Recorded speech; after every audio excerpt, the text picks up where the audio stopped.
Salut mes petites plantes, j'espère que vous allez bien. Aujourd'hui je vous retrouve dans une nouvelle vidéo pour vous faire un unboxing de ceci. Voilà, c'est un aspirateur Tomo. Donc au niveau du design, il ressemble aux aspirateurs Dyson que vous connaissez sûrement, qui font un peu limite ces temps-ci parce qu'ils sont pratiques et ils sont forts à la mode et tout le monde en parle. Donc moi j'ai toujours voulu avoir ce genre d'aspirateur parce que ça ne prend pas beaucoup de place et c'est plus facile à ranger. Voilà. Donc je vous emmène avec moi. Donc voici la boîte.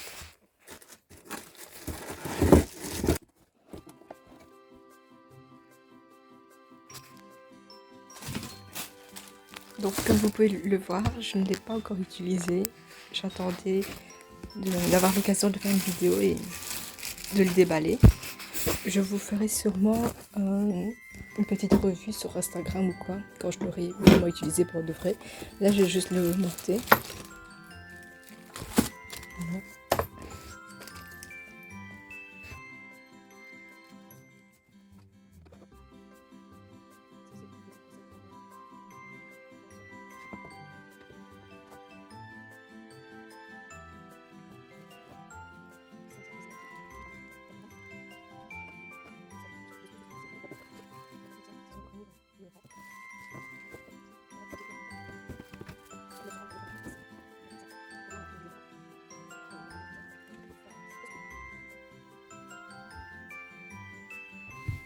Donc voilà, moi ce que je vais faire d'abord c'est lire le manuel et puis après je vais monter et j'espère que ça ne prendra pas beaucoup de temps parce que j'ai un tout petit peu la flemme.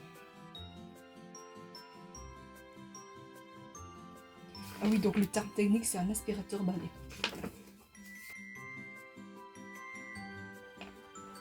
Alors, selon la notice, en fait vous ne pouvez pas aspirer les objets qui sont vraiment tout minuscules, genre de la poudre de ciment ou quoi, parce qu'en fait c'est trop petit, donc le filtre les laisse passer et ça abîme l'appareil.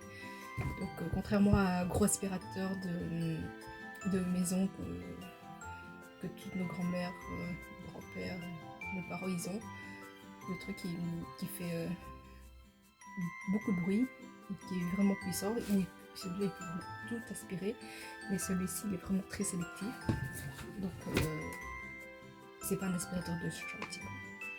Et il faut éviter d'aspirer les gros objets pointus parce que ça peut abîmer l'appareil aussi. Donc ça je ne le savais pas et heureusement que je lis parce que j'aurais été capable d'aspirer je sais pas, du verre ou quoi. Là je vais faire placer ce bloc-ci sur ceci. Alors ici on a une ouverture et il faudrait mettre la batterie dedans. Ah oui, et aussi contrairement à un aspirateur traditionnel où un aspirateur où vous avez la petite anse là, il faut tirer, il faut vraiment prendre soin de ceci, vraiment le nettoyer à l'eau et tout, surtout au niveau du filtre. Donc bon, moi à la base je voulais un aspirateur comme ça parce que ça se mettait très bien dans un coin, c'était facile à manipuler, il fallait pas commencer à brancher à la prise de courant et commencer à tirer partout, et parce que ça fait un peu moins de bruit qu'un aspirateur traditionnel. Mais quand je vois l'entretien qu'il faut et tout, je commence un tout petit peu à regretter l'achat. Mais bon, il n'y a rien qui est parfait. Quand on a un truc, c'est qu'on perd l'autre. Donc peut-être que je vais devoir être un peu plus assidue au niveau du ménage. Je ne sais pas. Mais de toute façon, si je le regrette, je vous le ferai savoir.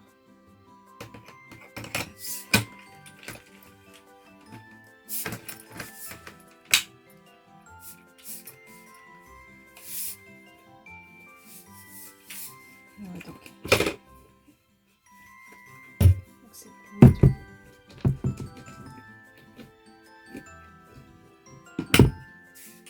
Bon, en fait, j'ai un autre aspirateur, un petit, c'est un aspirateur de table, donc de meubles en général. Donc il est vraiment petit, très pratique, mais il fait un boucan pas croyable. Quand vous l'allumez, il vous décoiffe, il souffle tellement d'air. Mais pour, par exemple, si je veux nettoyer mon bureau ou ma chaise, je n'ai pas à brancher le gros aspirateur dans la maison, je peux l'utiliser, il est très pratique aussi. Et le seul petit problème sur cet aspirateur-là, c'est qu'il a deux boutons, donc un pour allumer et l'autre pour vider le réservoir, et en fait ils sont l'un à côté de l'autre. Donc du coup, quand moi je veux l'allumer, il m'arrive de me tromper de bouton et de vider le réservoir par terre. Et avec cet aspirateur-ci, ce qui est bien, c'est que il a son petit bouton ici pour vider le réservoir, et le bouton pour l'allumer, il est ici, voilà, il est d'une autre couleur. Au niveau de la pression, c'est pas du tout la même chose, donc pour se tromper, il faut vraiment le faire. Oui, donc si vous avez plus de 16 ans et que vous avez un handicap physique ou sensoriel, ou une capacité mentale limitée, un manque d'expérience, de connaissances, vous pouvez l'utiliser, il n'y a pas de souci. Par contre, il faudrait que quelqu'un vous surveille et vous aide quand même. Mais en vrai, c'est pas si difficile et c'est assez intuitif. Donc en dessous de 16 ans, vous oubliez du coup. Oui, de toute façon, je ne pourrais pas l'utiliser tout de suite pour vous montrer, il faut que je charge la batterie.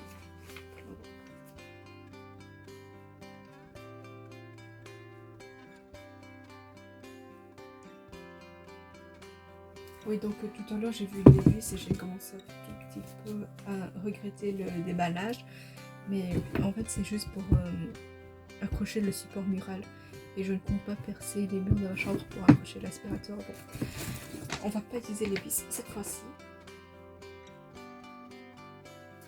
Alors, petit terme technique que j'apprends aujourd'hui. Alors ça s'appelle un suceur et c'est pour les recoins, les claviers d'ordinateur et les marches et les fentes. Voilà. Et ça c'est une brosse à poussière pour les meubles, les rideaux et les surfaces difficiles à nettoyer. Donc si vous habitez seul pour la première fois et que vous achetez un aspirateur, c'est toujours bon à savoir.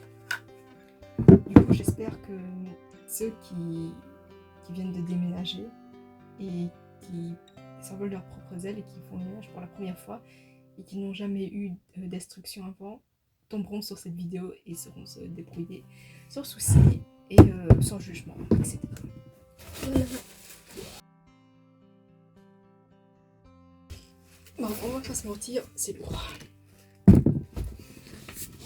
Mais c'est moins lourd qu'un aspirateur traditionnel. En fait, cet aspirateur peut devenir un aspirateur à main aussi. Donc on enlève ça, on peut brancher le truc dessus, genre comme ça, et ça devient un aspirateur à main. Il me semble qu'il est un peu plus lourd que l'aspirateur à main que j'ai actuellement. Celui-ci il décoiffe moins, il fait moins de bruit. Il est fort possible que je revende l'autre parce que ça ne me paraît pas utile d'avoir deux fois le même aspirateur entre guillemets. Ah oui, d'accord. Okay. De toute façon, il va falloir que je recharge, donc je recharge ça. Donc je dois charger cet appareil 8 heures avant la première utilisation. Et un truc que je vous déconseille aussi, c'est de charger vos appareils et les utiliser en même temps. Je sais qu'avec les ordinateurs, les tablettes, les téléphones, etc., quand on travaille dessus et qu'il n'y a plus de batterie, on ne peut pas s'arrêter de travailler juste le temps que ça recharge. Mais quand vous avez la possibilité de le faire, chargez bien complètement avant de réutiliser.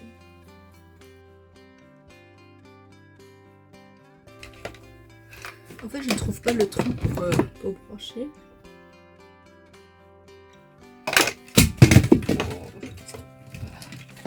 Ok. Ok, donc en fait je pensais que le couvercle était accroché, mais non. Ouais, donc en fait là il va falloir le nettoyer après la conversation. Oui, là c'est sur le poignet. En fait j'ai juste confondu ce trou là avec un trou à vis ou quoi. Voilà. Donc je vais aller charger tout ça. Donc voilà, je sais pas si vous voyez les petites billes bleues. Donc quand elles sont toutes allumées, qu'elles arrêtent de clignoter, ben, c'est que c'est à 100%. Et donc ça, on accroche là. Comme ça. Et on met tout ça là-dedans, je suppose, pour ne plus les perdre. Bon, je sais pas si c'est comme ça, d'accord, je vais juste lire le truc, mais intuitivement j'aurais tendance à mettre comme ça.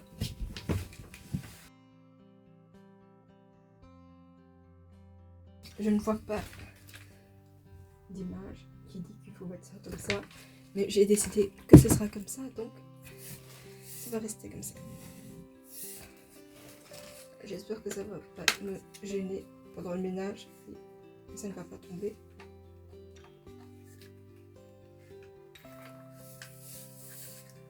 Ça, je lâche aussi, il faut faire autre chose.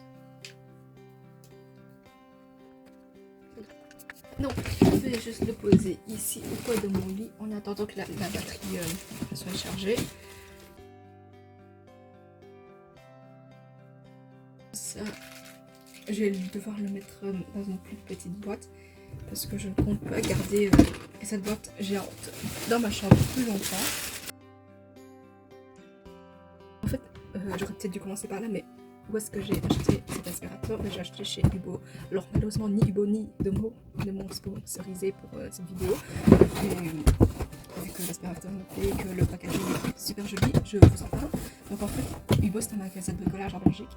Et en général, ils font des sortes de box où ils mettent des produits qui sont du style fat série ou quoi. Et ils les revendent à un prix beaucoup moins cher. Donc par exemple, dans mon cas, j'ai eu 3 produits de mots avec une autre box surprise où vous avez des petits articles ménagers, du savon, des gants, des lavettes pour essayer. Et en fait, je crois que j'ai eu pour 150 € en tout, alors que les 3 appareils ils valent beaucoup plus que ça. Je crois qu'on en avait pour 300 € ou quoi. Et c'est des sortes de promotions comme ça. Et chaque fois, bah, c'est un appareil différent. Donc, c'est la première fois que j'en achète parce que j'ai vu l'aspirateur et j'aimais bien. Et en fait, c'est par 3. Donc, du coup, on avait un autre aspirateur, mais beaucoup plus traditionnel. Donc, la grosse boîte avec le réservoir, puis le balai et puis la petite anse là. Et on avait aussi eu à faire passer à la vapeur, donc il est vraiment petit, très pratique. Ma soeur l'a pris pour repasser et je ne sais pas ce qu'elle en pense. Bon, si vous voulez, je vous ferai aussi une petite revue dessus. Et bah, au final, moi j'avais pas besoin de l'autre aspirateur ni de le faire repasser. J'avais besoin de cet aspirateur, donc je l'ai pris. Les 2 autres, je ne sais pas ce que mes parents vont en faire. Je suppose que de faire repasser, ils vont le laisser à ma petite soeur et moi je peux l'utiliser de temps en temps si j'en ai besoin. Donc si vous voulez une autre revue, que ce soit mon aspirateur à main ou du faire repasser, bah, vous pouvez toujours me le dire dans les commentaires, je vous le ferai avec grand plaisir. Donc voilà, l'unboxing est fini, j'espère qu'il vous a plu et on se retrouve pour une autre vidéo. À la prochaine.